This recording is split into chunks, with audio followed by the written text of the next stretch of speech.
नमस्कार दोस्तों, स्वागत है आपका टू द पॉइंट क्लासेज में। मेरा नाम है अजय। आज मैं आप सबको रेलवे स्पीडी में आए हुए भारतीय अर्थव्यवस्था के सारे वन लाइनर प्रश्न एक ही वीडियो में कराने जा रहा हूं। और ये वीडियो थोड़ा लंबी होने वाली है, लेकिन इसमें आपको स्पीडी में जितने भी अर्थव्यवस्था से क्वेश्चन पूछे गए हैं सारे क्वेश्चन इसी में मिलेंगे।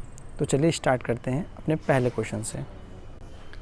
लेकिन उससे पहले अगर आपको वीडियो अच्छा लगे तो वीडियो को लाइक करें, हमारे चैनल को सब्सक्राइब करें। और जैसा कि आपको पता ही होगा कि रेलवे क्या है, क्वेश्चन का बस लैंग्वेज चेंज करके क्वेश्चन को बार बार वही पूछता है। ठीक है, तो चलिए शुरू करते हैं अपने पहले क्वेश्चन से। तो आज का पहला प्रश्न है भारतीय अर्थव्यवस्था से, अर्थशास्त्र का जनक कौन है?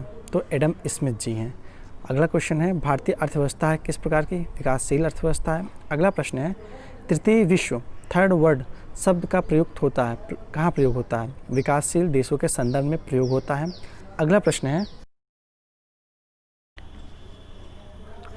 है पूंजीवादी तथा समाजवादी अर्थव्यवस्था अपनाने वाला पहला देश कौन था? क्रमशः अमेरिका और रूस था। उसके बाद है विश्व की सबसे बड़ी अर्थव्यवस्था अमेरिका की है। उसके बाद है विश्व की दूसरी सबसे बड़ी अर्थव्यवस्था चीन की है। उसके बाद है सकल घरेलू उत्पाद की दृष्टि से भारत का विश्व में 10वां स्थान है। उसके बाद है क्रय शक्ति समानता PPP के आधार पर भारत की अर्थव्यवस्था विश्व में तीसरे स्थान है। ठीक है, मिश्रित अर्थव्यवस्था को अपनाने वाला विश्व का पहला देश फ्रांस था। भारत में अर्थव्यवस्था है मिश्रित प्रकार की। मिश्रित अर्थव्यवस्था का अर्थ है निजी तथा सार्वजनिक क्षेत्रों का सह अस्तित्व। अगला प्रश्न है मिश्रित अर्थव्यवस्था का प्रारंभ 1948 में हुआ। अगला प्रश्न है मानव विकास रिपोर्ट जारी कौन करता है? 1990 से संयुक्त राष्ट्र विकास कार्यक्रम UNDP United National Development Programme. अगला प्रश्न है मानव विकास सूचकांक HDI ह्यूमन डेवलपमेंट इंडेक्स का आकलन का आधार है जीवन प्रत्याशा, शिक्षा का स्तर एवं प्रति व्यक्ति आय।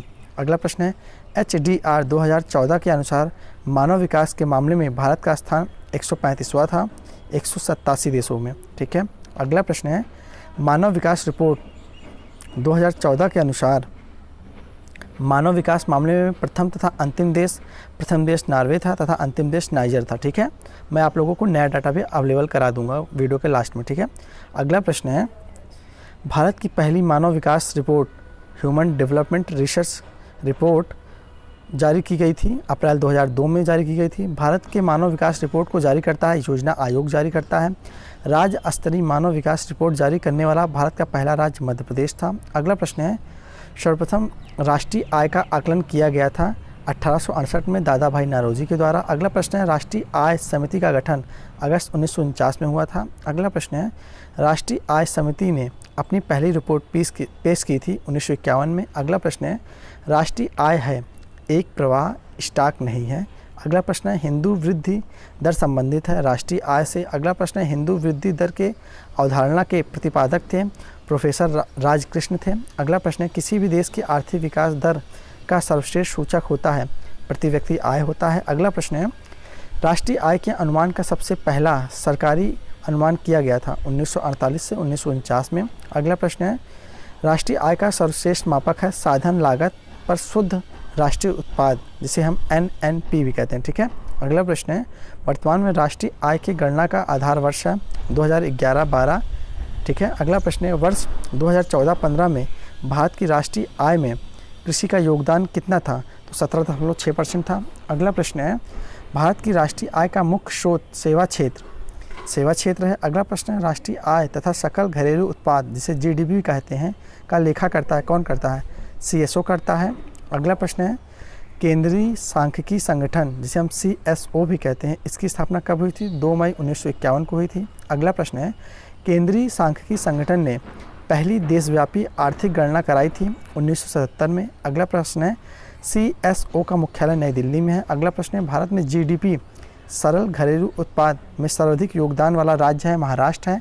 अगला प्रश्न है राष्ट्रीय लेखा सांख्यिकी कहलाता है श्वेत पत्र कहलाता है। अगला प्रश्न है श्वेत पत्र प्रकाशित करता है CSO प्रकाशित करता है। अगला प्रश्न है भारतीय सांख्यिकी संस्थान है कोलकाता में है। अगला प्रश्न है 2014-15 में GDP में प्राथमिक क्षेत्र कृषि, द्वितीयक क्षेत्र उद्योग तथा तृतीयक क्षेत्र सेवा का योगदान अनुमानित है क्रमशः 17.6%, 29.7% तथा 52.7%। ठीक है, अगला प्रश्न है राष्ट्रीय आय में सर्वाधिक योगदान है तृतीयक क्षेत्र अर्थात सेवा क्षेत्र का। अगला प्रश्न है प्राथमिक क्षेत्र संबंधित है कृषि, पशुपालन, मत्स्य पालन से, जिसमें हम लोग क्या होता है रॉ मटेरियल यूज़ करते हैं, ठीक है। अगला प्रश्न है द्वितीयक क्षेत्र संबंधित है, द्वितीयक क्षेत्र हमारा उत्पादन से संबंधित होता है जैसे विनिर्माण, निर्माण, विद्युत, जलापूर्ति से।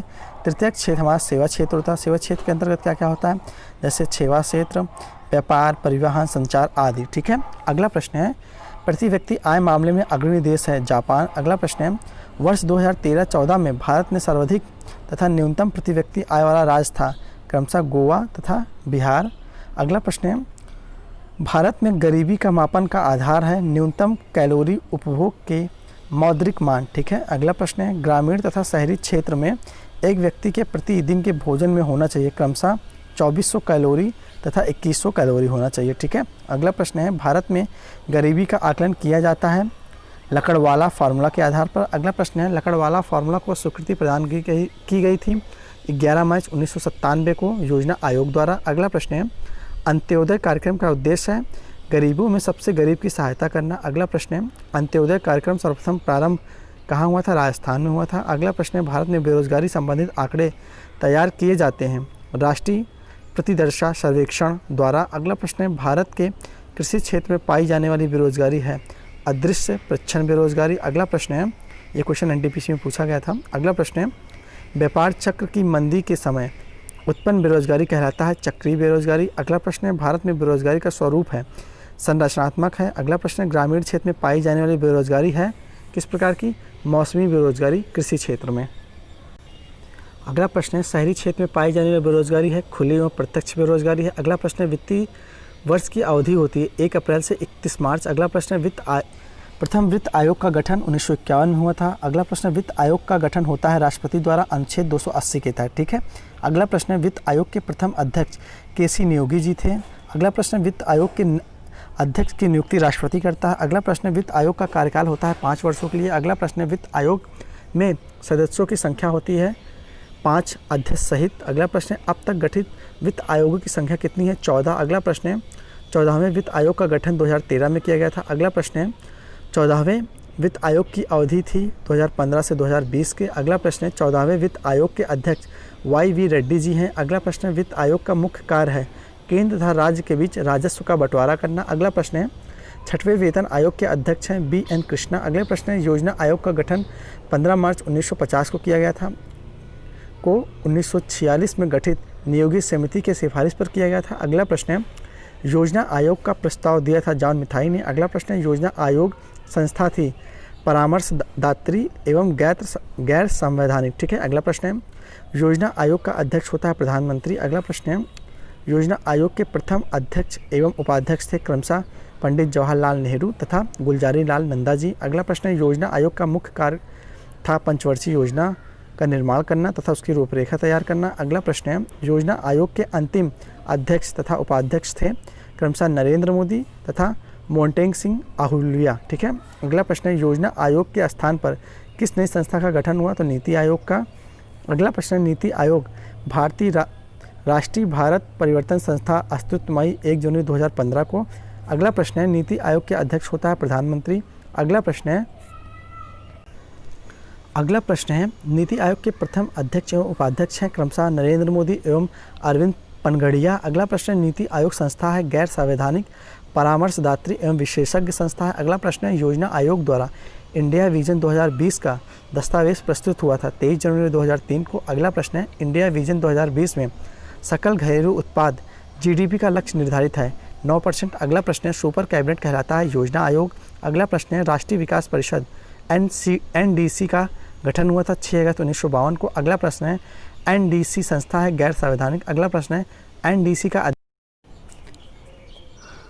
अगला प्रश्न है राष्ट्रीय विकास परिषद के सदस्यों में शामिल होते हैं कौन कौन, केंद्रीय मंडल के सदस्य, राज्य के मुख्यमंत्री, केंद्र शासित प्रदेशों के प्रशासक एवं योजना आयोग के सदस्य। अगला प्रश्न है राष्ट्रीय विकास परिषद का मुख्य कार्य है पंचवर्षीय योजना का अनुमोदन तथा अंतिम स्वीकृति प्रदान करना। अगला प्रश्न है भारत में योजना का स्वरूप है मिश्रित है। अगला प्रश्न है भारत के लिए नियोजित अर्थव्यवस्था पुस्तक को लिखा था विश्वेश्वरैया ने, जिसको 1934 में लिखा गया था। अगला प्रश्न है गांधी योजना को तैयार किया था श्री मन्ना नारायण ने 1944 में। अगला प्रश्न है बॉम्बे प्लान पंचवर्षीय योजना लागू किया गया था 1944 में 8 उद्योगपतियों द्वारा। अगला प्रश्न है, जन योजना जिसे पीपल्स प्लान कहते हैं निर्मित की गई थी श्री M.N. राय तथा द्वारा अप्रैल 1945 में। अगला प्रश्न है, सर्वोदय योजना को प्रस्तुत किया था जयप्रकाश नारायण ने जनवरी 1950 में। अगला प्रश्न है, नियोजन से तात्पर्य है आर्थिक नियोजन। अगला प्रश्न है, आर्थिक नियोजन को सर्वप्रथम अपनाया रूस ने। अगला प्रश्न है,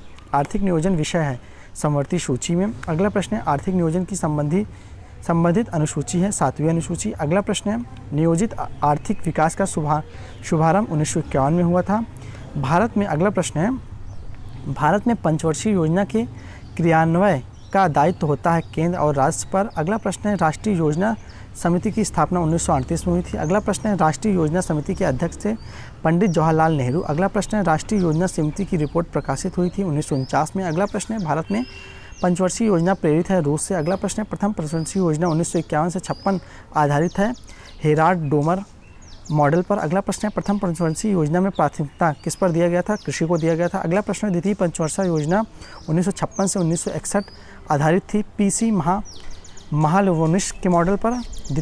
अगला प्रश्न है, द्वितीय पंचवर्षीय योजना में सर्वप्रथम सर्वोच्च प्राथमिकता दी गई थी भारी एवं आधारभूत उद्योगों पर। अगला प्रश्न है, राउरकेला उड़ीसा, भिलाई छत्तीसगढ़ व दुर्गापुर पश्चिम बंगाल इस्पात कारखानों की स्थापना की गई थी दूसरी योजना काल में। अगला प्रश्न है, पंडित जवाहरलाल नेहरू ने अधिक काम, अधिक उत्पादन और अधिक वितरण का नारा दिया था दूसरी पंचवर्षीय योजना में। अगला प्रश्न है, तृतीय पंचवर्षीय योजना 1961 से 66 के बीच पर यह डोमर समृद्धि मॉडल पर आधारित थी। अगला प्रश्न है, तृतीय पंचवर्षीय योजना में प्राथमिकता दी गई थी अर्थव्यवस्था को स्वावलंबी एवं स्वस्फूर्त बनाने को। अगला प्रश्न है, अब तक की सबसे असफल योजना है तृतीय पंचवर्षीय योजना। अगला प्रश्न है, तृतीय योजना का विकास दर, लक्ष्य एवं प्राप्ति दर था क्रमशः, जो लक्ष्य था 5.6% का लेकिन प्राप्ति हुई थी 2.8% का। अगला प्रश्न है, तृतीय पंचवर्षीय योजना के असफलता का कारण था भारत पाक युद्ध जो कि 1965 में हुआ था।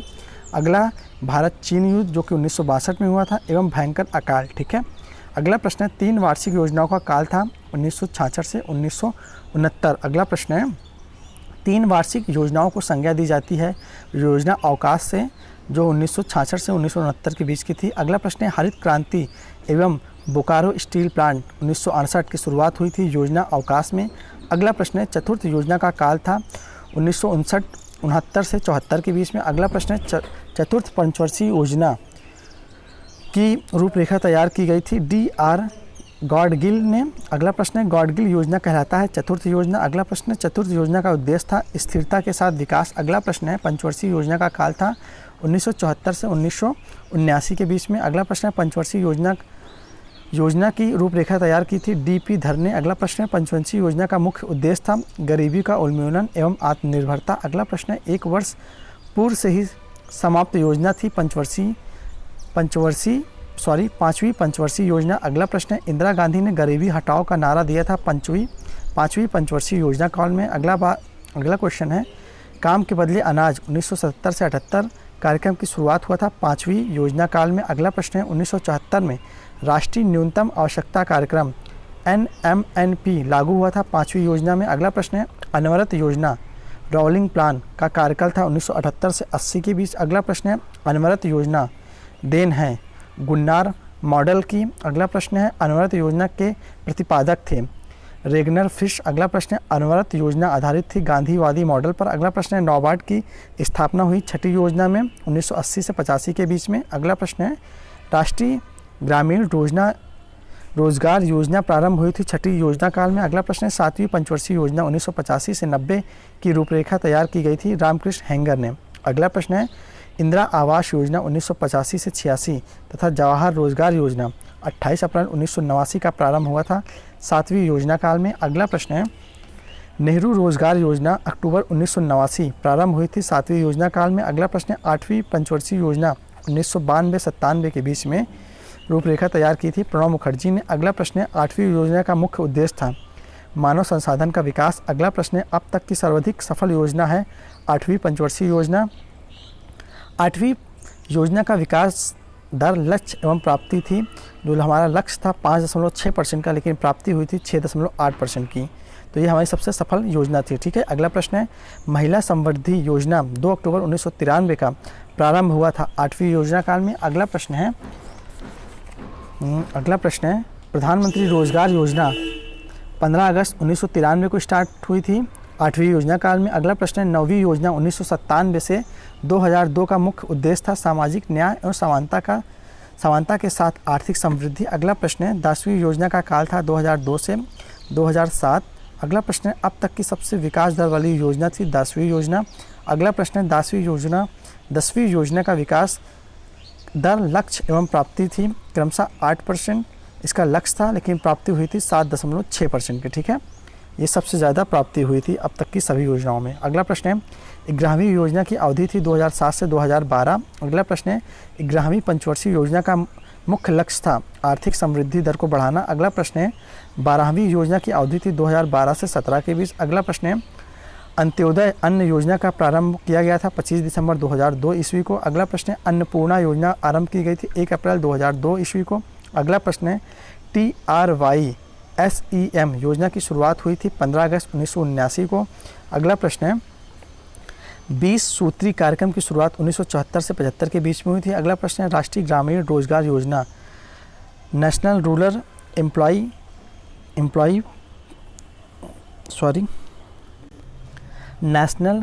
एम्प्लॉय प्लान की शुरुआत 1980 में हुई थी। अगला प्रश्न है, संपूर्ण ग्रामीण रोजगार योजना SGRY का शुभारंभ हुआ था 25 सितंबर 2001 को। अगला प्रश्न है, राष्ट्रीय ग्रामीण रोजगार गारंटी अधिनियम नरेगा की शुरुआत 2 फरवरी 2006 को हुआ था। अगला प्रश्न है, ये क्वेश्चन NTPC में पूछा हुआ है। अगला प्रश्न है, नरेगा का शुभारंभ प्रधानमंत्री मनमोहन सिंह ने आंध्र प्रदेश के अनंतपुर जिले से की थी। अगला प्रश्न है, महात्मा गांधी राष्ट्रीय ग्रामीण रोजगार गारंटी अधिनियम मनरेगा प्रारंभ किया गया था 2 अक्टूबर 2009 को नरेगा की जगह।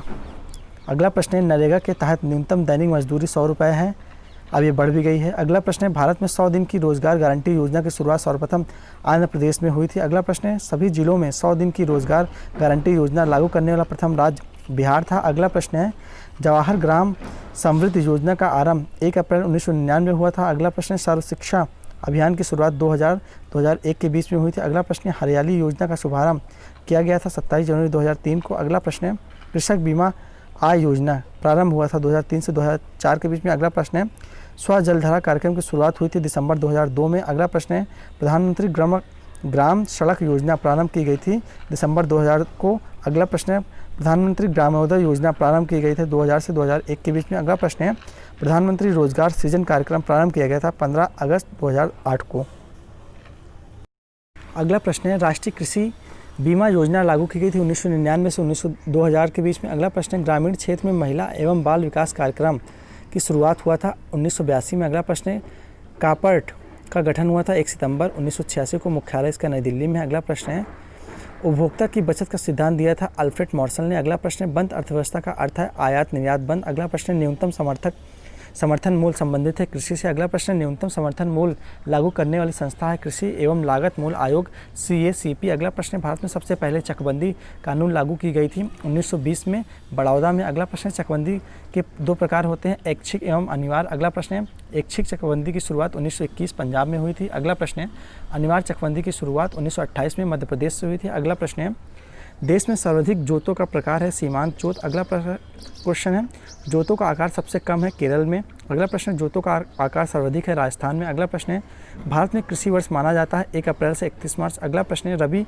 फसल बोई जाती है अक्टूबर से नवंबर के बीच में। अगला प्रश्न है, खरीफ फसल बोई जाती है जून से जुलाई में। अगला प्रश्न है, रबी फसल गेहूँ, जौ, चना, मटर, सरसों है। अगला प्रश्न है, खरीफ फसल है चावल, बाजरा, मक्का एवं। अगला प्रश्न है, जायद फसल है ककड़ी, तरबूज, खीरा, सब्जी। अगला प्रश्न है, भारत का मुख्य खाद्य फसल है चावल। अगला प्रश्न है, हरित क्रांति शब्द के सर्वप्रथम प्रयोगकर्ता थे डॉक्टर विलियम गार्ड। अगला प्रश्न है, हरित क्रांति की शुरुआत 1967 से 68 के बीच में हुई थी। अगला प्रश्न है, भारत में हरित क्रांति लाने का श्रेय दिया जाता है गोविंद बल्लभ पंत विश्वविद्यालय को। अगला प्रश्न है, भारत में हरित क्रांति का जन्मदाता माना जाता है MS स्वामीनाथन को।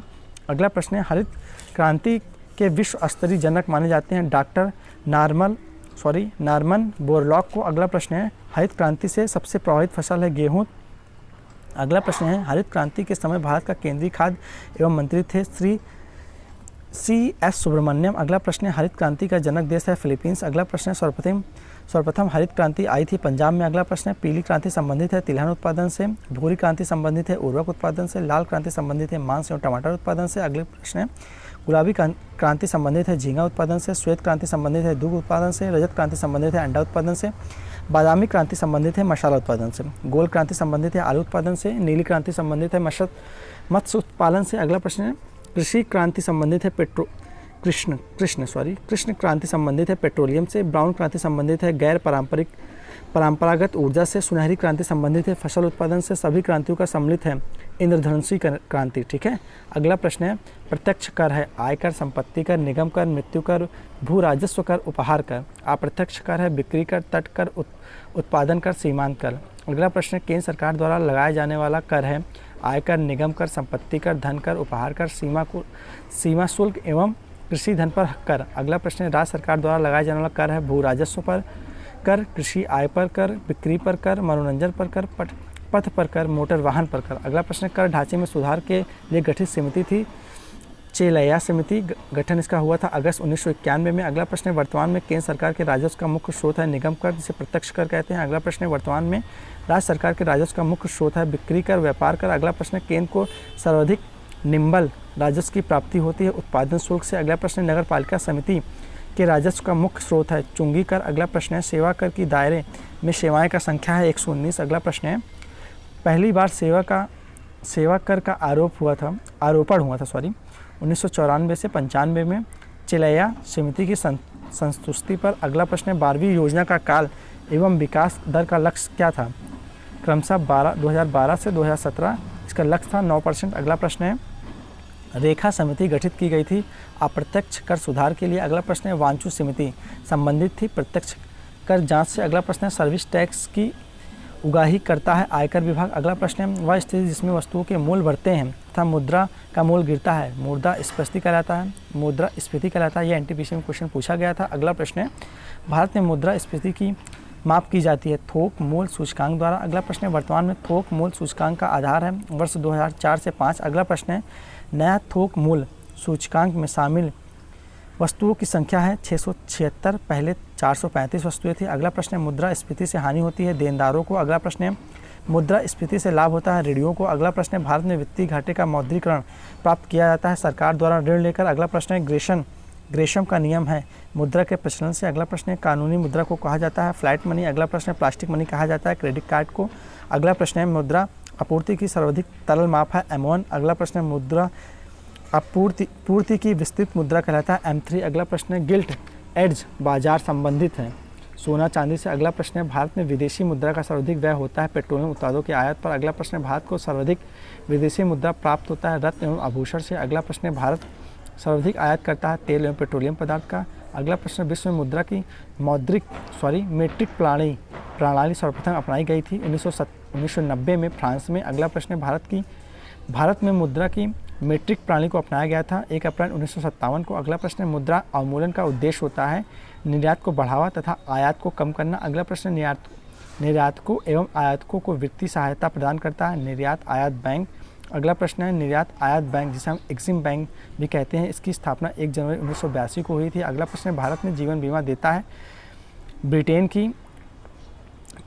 भारत में जीवन बीमा की देन है ब्रिटेन की। अगला प्रश्न है दीर्घकालीन वित्त उपलब्ध कराने वाली संस्था है UTI, LIC, GIC। अगला प्रश्न है सामान्य बीमा निगम जिसे GIC भी कहते हैं इसकी स्थापना 1972 में हुई थी। अगला प्रश्न है भारत में सामान्य बीमा व्यय का राष्ट्रीयकरण हुआ था 1971 में। अगला प्रश्न है भारतीय जीवन बीमा जिसे LIC भी कहते हैं की स्थापना हुई थी 1 सितंबर 1956 में। अगला प्रश्न है भारत की सबसे बड़ी म्यूचुअल ट्रस्ट संस्था है UTI। अगला प्रश्न है भारतीय यूनियन ट्रस्ट जिसे हम UTI की भी कहते हैं इसकी स्थापना 1 जुलाई 1964 को इसका मुख्यालय मुंबई में है। अगला प्रश्न है भारत का पहला म्यूचुअल फंड US 64 है। अगला प्रश्न है US 64 योजना समाप्त की गई थी 31 मई 2003 को। अगला प्रश्न है राष्ट्रीय कृषि एवं ग्रामीण बैंक जिसे हम नाबार्ड भी कहते हैं इसकी स्थापना 12 जुलाई 1982 को शिवरामन समिति के रिपोर्ट पर तैयार की गई थी। अगला प्रश्न है भारत का प्रतिभूत मुद्रणालय सिक्योरिटी प्रिंटिंग प्रेस तथा बैंक नोट प्रेस स्थापित है क्रमशः नासिक, हैदराबाद, देवास हमारा कोलकाता में है। अगला प्रश्न है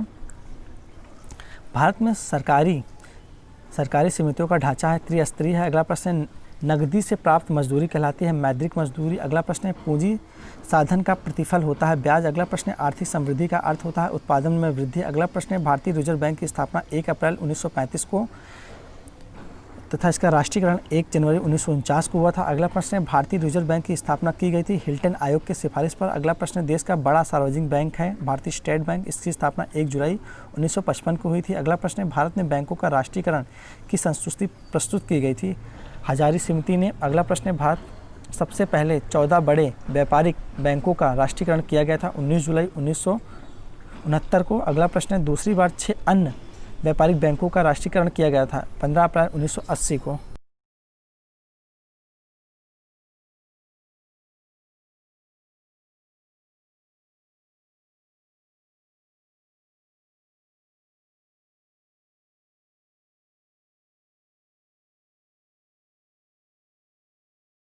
अगला प्रश्न है रिजर्व बैंक केंद्र एवं राज्य सरकार को ऋण प्रदान करता है 90 दिन का। अगला प्रश्न है भारतीय बैंकों का सर्वाधिक शाखाएं हैं यूनाइटेड किंगडम में। अगला प्रश्न है प्रीपेड कार्ड जारी करने वाला पहला वाणिज्यिक बैंक था ओरिएंटल बैंक ऑफ कॉमर्स। अगला प्रश्न है निजी क्षेत्र में पूंजी उगाही करने वाला राष्ट्रीयकृत बैंक है ओरिएंटल बैंक ऑफ कॉमर्स। अगला प्रश्न है नरसिम्हम समिति संबंधित है बैंकिंग सुधार से। अगला प्रश्न है गोईपोरिया समिति संबंधित है बैंक में ग्राहक सेवा सुधार से। अगला प्रश्न देश का पहला मोबाइल बैंक है लक्ष्मी वाहिनी बैंक मध्य प्रदेश। अगला प्रश्न है देश का प्रथम तैरता एटीएम स्थापित किया गया था कोच्चि में एसबीआई का। अगला प्रश्न है यूटी बैंक लिमिटेड का 30 जुलाई 2007 में नया रखा गया है एक्सिस बैंक लिमिटेड।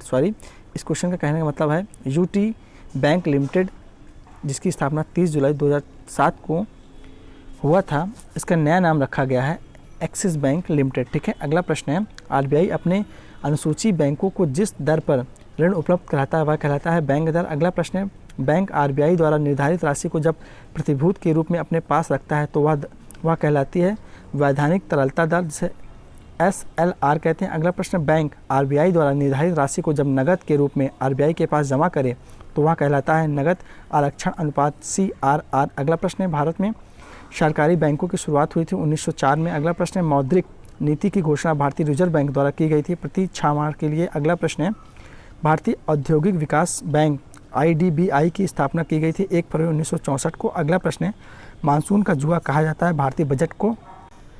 अगला प्रश्न है बजट पूर्व आर्थिक समीक्षा प्रस्तुत की जाती है केवल लोकसभा में। अगला प्रश्न है घाटे का बजट कहलाता है जब सरकारी आय व्यय से कम हो। अगला प्रश्न है बाजार के नियम के प्रतिपादक थे JB से। अगला प्रश्न है सरकारिया आयोग का गठन किया गया था 1983 में संसद द्वारा। अगला प्रश्न है अर्थशास्त्र में निवेश का अर्थ है शेयरों की खरीदारी। अगला प्रश्न है भारत का पहला एवं सबसे पुराना बम्बई स्टॉक एक्सचेंज जिसे BSE की स्थापना भी कहते हैं, इसकी स्थापना 1875 ईस्वी में मुंबई में हुई थी। ठीक है। अगला प्रश्न है दलाल स्ट्रीट स्थित है मुंबई में। अगला प्रश्न है राष्ट्रीय स्टॉक एक्सचेंज की स्थापना हुई थी 1991 में फेरवानी समिति द्वारा। अगला प्रश्न है राष्ट्रीय स्टॉक एक्सचेंज का प्रमुख प्रवर्तक है IDBI। अगला प्रश्न है राष्ट्रीय स्टॉक एक्सचेंज का मुख्यालय है दक्षिण मुंबई में वर्ली में। अगला प्रश्न है NIFTY मूल का सूचकांक है NSE का। अगला प्रश्न है तेजड़िया एवं मंदड़िया शब्दावली संबंधित है शेयर बाजार से। अगला प्रश्न है भारत में मान्यता प्राप्त स्टॉक एक्सचेंज की संख्या कितनी है 23। तो अगला प्रश्न है BSE का संवेदी सूचकांक का आधार वर्ष है 1778 से 1779 तक। अगला प्रश्न है BSE का राष्ट्रीय सूचकांक का आधार वर्ष है वर्ष 1983 से 84 ईस्वी। नास्डैक है अमेरिका का शेयर बाजार। अगला प्रश्न है डो जोन्स शेयर सूचकांक है न्यूयॉर्क स्टॉक एक्सचेंज का। अगला प्रश्न है भारत में शेयर बाजार के लिए मुख्य नियंत्रक का कार्य होता है सेबी का, जिसका मुख्यालय मुंबई में है। अगला प्रश्न है भारतीय प्रतिभूत एवं विनिमय बोर्ड जिसे सेबी कहते हैं, इसकी स्थापना 12 अप्रैल 1988 में हुई थी। इसकी SA दवे समिति की अनुशंसा पर 12 अप्रैल 1988 को हुई थी। अगला प्रश्न है भारतीय खाद्य निगम FCI की स्थापना 1965 ईस्वी में हुई थी। अगला प्रश्न है खाद्य एवं कृषि संगठन FAO की स्थापना 10 अक्टूबर 1945 को इटली में हुई थी। अगला प्रश्न है आर्थिक क्षेत्र में उदारीकरण के लिए नए युग की शुरुआत हुई 1991 से। अगला प्रश्न है विश्वव्यापी आर्थिक मंदी आई थी 1929 में। अगला प्रश्न है नई आर्थिक सुधार की रूपरेखा सर्वप्रथम तैयार हुई थी 1985 में राजीव गांधी के काल में। अगला प्रश्न है विशेष आर्थिक जोन SEZ पारित हुआ था मई 2005 में। अगला प्रश्न है मीरा सेठ समिति संबंधित है हथकरघा से। अगला प्रश्न है सत्यम समिति संबंधित है वस्त्र नीति से। अगला प्रश्न है भारतीय लघु उद्योग विकास बैंक SIDBI की स्थापना हुई थी अक्टूबर 1990 में। अगला प्रश्न है लघु उद्योग में सुधार से संबंधित समिति है आदिब हुसैन समिति। अगला प्रश्न है स्वतंत्र भारत में प्रथम औद्योगिक नीति शुरू हुई थी 6 अप्रैल 1948 को। अगला प्रश्न है भारत का सबसे बड़ा उद्योग सूती उद्योग है। अगला प्रश्न है विश्व का सबसे बड़ा निर्यात उद्योग पर्यटन है। अगला प्रश्न है भारत में सर्वप्रथम लौह इस्पात कारखाना स्थापित हुआ 1907 में संकाची जमशेदपुर में। अगला प्रश्न है देश में महारत्न एवं नवरत्न दर्जा प्राप्त कंपनियों की संख्या क्रमशः 7 एवं 17 है। अगला प्रश्न है कोर सेक्टर का अर्थ है चयनित आधारभूत उद्योग। अगला प्रश्न है कोर सेक्टर का उद्योग कहा जाता है सीमेंट लोहा इस्पात पेट्रोलियम भारी मशीनरी इत्यादि को। अगला प्रश्न है NTPC की स्थापना हुई 1975 में। अगला प्रश्न है तेल एवं प्राकृतिक गैस आयोग ONGC की स्थापना हुई 1956 ईस्वी में। अगला प्रश्न है पहला राज्य वित्त निगम स्थापित किया गया 1953 में पंजाब में। अगला प्रश्न है भारत में प्रथम जल विद्युत शक्ति गृह प्रारंभ हुआ 1897 ईस्वी में दार्जिलिंग जो कि पश्चिम बंगाल में है। अगला प्रश्न है इलेक्ट्रॉनिक सामान की गुणवत्ता को प्रदर्शित करता है ISI मार्क। अगला प्रश्न है ISI प्रमाण जारी की गई थी पहली 7 अप्रैल 2003 को। अगला प्रश्न है हॉलमार्क संबंधित है स्वर्ण आभूषण से। अगला प्रश्न है हॉलमार्क योजना आरंभ की गई थी 12 अप्रैल 2002 से। अगला प्रश्न है इको मार्क प्रदान करता है ऐसे उत्पाद पर जो पर्यावरण को हानि नहीं पहुंचाता है। अगला प्रश्न है सर्वप्रथम इको मार्क निर्धारित किए गए साबुन एवं डिटर्जेंट के लिए। अगला प्रश्न है CRISIL जिसे क्रिसिल कहते हैं का पूर्ण रूप है क्रेडिट रेटिंग एजेंसी का। अगला प्रश्न है भारतीय मानक ब्यूरो ISO अस्तित्व में आया 6 जनवरी 1947 को। इसका मुख्यालय दिल्ली में है। अगला प्रश्न है शीतल पेय सॉस आदि के प्रमाणन के लिए प्रयुक्त चिन्ह है FPO। अगला प्रश्न है श्वेत वस्तुओं के अंतर्गत शामिल फ्रिज जनरेटर वॉशिंग मशीन आदि बिजली की वस्तुएं हैं। अगला प्रश्न है भारत में कर्मचारी राज्य बीमा योजना प्रारंभ की गई थी 1952 में। अगला प्रश्न है राष्ट्रीय ग्रामीण विकास संस्था स्थित है हैदराबाद, इसकी स्थापना 1970 में हुई थी। अगला प्रश्न है भारत का सबसे बड़ा नियोक्ता है रेलवे। अगला प्रश्न है केंद्रीय वन आयोग की स्थापना 1965 में हुई थी। अगला प्रश्न है वन अनुसंधान संस्थान की स्थापना हुई थी 1906, स्थिति इसका है देहरादून में। अगला प्रश्न है मृदा समिति संबंधित है सहकारिता आंदोलन से। अगला प्रश्न है विश्व में सर्वाधिक सहकारी संस्थाएं हैं भारत में। अगला प्रश्न है ऊर्जा संकट भारत में सबसे पहले कब महसूस किया गया 1973 में। अगला प्रश्न है कृषि वस्तुओं की गुणवत्ता को प्रदर्शित करता है एगमार्क। अगला प्रश्न है केंद्रीय एगमार्क प्रयोगशाला है नागपुर में। अगला प्रश्न है भारत में पेटेंट अधिनियम सर्वप्रथम पारित किया गया था 1970 में। अगला प्रश्न है ट्रेडमार्क अधिनियम प्रभावी है 15 सितंबर 2003 से। अगला प्रश्न है सेल की स्थापना कब हुई थी, जिसे हम SAIL कहते हैं, इसकी स्थापना 1977 में हुई थी 1974 में। ठीक है। अगला प्रश्न है सफ़ेद सोना कहा जाता है कपास को। अगला प्रश्न है स्वर्ण द्रव्य कहा जाता है पेट्रोलियम को। अगला प्रश्न है बिग पुश सिद्धांत दिया था राडन ने। अगला प्रश्न है सहकारी साख संगठन का प्रारंभ 1904 में हुआ था। अगला प्रश्न है सुपर 301 संबंधित है मुक्त व्यापार में अवरोध से। अगला प्रश्न है भारत का विदेशी व्यापार सर्वाधिक होता है संयुक्त राज्य अमेरिका से। अगला प्रश्न है भारत में विदेशी निवेश करने वाला प्रथम देश कौन था, मॉरिशस था। अगला प्रश्न है ज्ञान प्रकाश समिति संबंधित था चीनी घोटाले से। अगला प्रश्न है सुंदर राजन समिति संबंधित